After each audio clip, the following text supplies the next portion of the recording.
Hello, and welcome to today's briefing. I'm Dana, and joining me is Matt. We're covering a range of stories from politics to entertainment. That's right, Dana.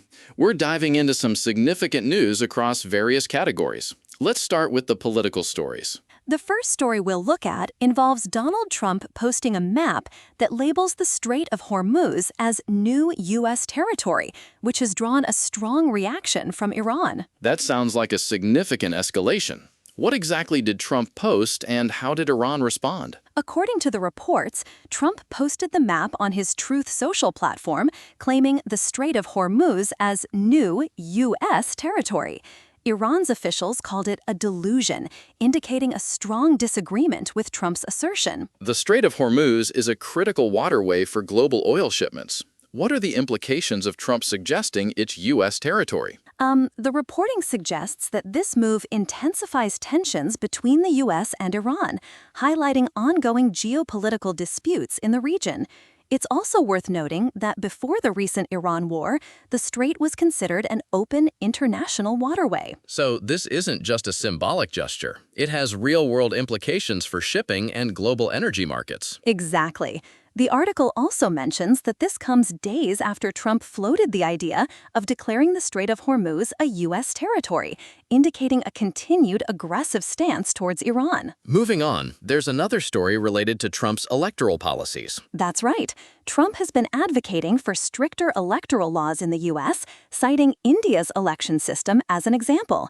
He praised India's voter ID requirements and low use of postal ballots. How does Trump plan to implement these stricter voting laws in the U.S., and what's the proposed legislation? Trump is pushing for the Save America Act, which would mandate proof of citizenship for voter registration and nationwide voter identification rules. The bill, however, faces division in Congress. It's interesting that he cites India as an example. What specific aspects of India's system is he drawing from? The reporting highlights that Trump noted India's extensive voter turnout and minimal mail-in ballots. Every Indian voter reportedly possesses a valid photo identity document, which he sees as a model for the U.S. That brings us to another legal story involving the Trump administration. A U.S. judge has blocked plans to move the FBI's headquarters to a federal office building in Washington, D.C., ruling that the Trump administration illegally discarded a previously considered alternative location. What were the plans for the FBI headquarters move, and why was it blocked? The Trump administration wanted to move the FBI headquarters from Greenbelt to Washington, D.C. The judge's decision halted this plan, citing illegal dismissal of alternative options. Let's shift gears to some other political stories. Minnesota's Attorney General Keith Ellison has sued Texas Governor Greg Abbott to compel the extradition of an Immigration and Customs Enforcement agent charged with wounding a man and then lying about it during an immigration crackdown in Minneapolis. What are the details of the case against the ICE agent, and why is the extradition being contested? The ICE agent, Christian Castro, is charged with assault and falsely reporting a crime after shooting a man in January. The lawsuit seeks to ensure he faces trial in Minnesota. That brings us to another legal case. The Justice Department is pushing to revive criminal charges against Kilmar Abrego Garcia, a Salvadoran national accused of human smuggling. A federal judge had previously thrown out the charges, calling them an abuse of prosecuting power. What are the grounds for the Justice Department's appeal, and what did the judge say in his ruling? The Justice Department argues that the judge erred in dismissing the charges. The judge's ruling was scathing, questioning the prosecution's power in this case. Let's move on to some economic news. The Indian government has notified 405 key defense items worth Rs 3,070 crore for indigenous manufacturing, aiming to strengthen local production and reduce import dependence. What are some of the items on this list, and how does this initiative fit into India's broader defense strategy? The list includes critical components for air and armored platforms, as well as defense electronics. This is part of the Atmanirbhar Bharat initiative to boost domestic defense manufacturing. That's a significant push towards self-reliance. How does this impact India's defense industry? The reporting indicates that over 15,700 defense items have already been successfully indigenized. This move is expected to further reduce reliance on imported defense equipment. Let's look at another economic story. Google has acquired Spirit Airlines' internal business data for $10 million as part of its bankruptcy proceedings. The data will be used to improve Google's AI models. What kind of data did Google acquire, and how will it be used? The data includes internal business information from Spirit Airlines. Google plans to use it for product development and training its AI models, highlighting the growing demand for real-world enterprise data. That's an interesting acquisition. Lee3 Harris Technologies CEO, Christopher Kubasik, has stepped down after an investigation into his conduct, which the company deemed inconsistent with its values. What were the specifics of the conduct that led to his departure, and how has the company's stock reacted? The statement didn't specify the exact conduct, but it mentioned a separation agreement with Kubasik. The company's stock dropped following the news. Let's continue with more economic news. Canadian Solar Inc. has announced the resolution of a U.S. patent litigation with Maxeon Solar Pty, with the remaining U.S. proceeding being resolved in Canadian Solar's favor. What were the details of the patent litigation, and how does this resolution impact Canadian Solar? Maxeon had brought patent infringement suits against Canadian Solar.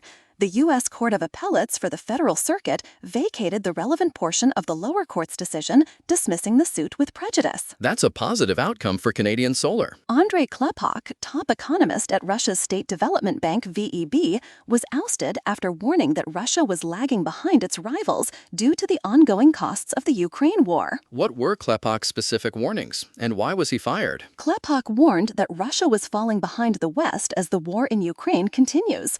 His dismissal came after a call from above indicating higher-level involvement. Let's move on to some sports news. Bill Rasmussen, co-founder of ESPN, has died at 93 due to complications from Parkinson's disease. He played a significant role in shaping sports media. What were some of Rasmussen's achievements, and how is his legacy remembered? Rasmussen co-founded ESPN in 1979 after being fired from a public relations job in the World Hockey Association.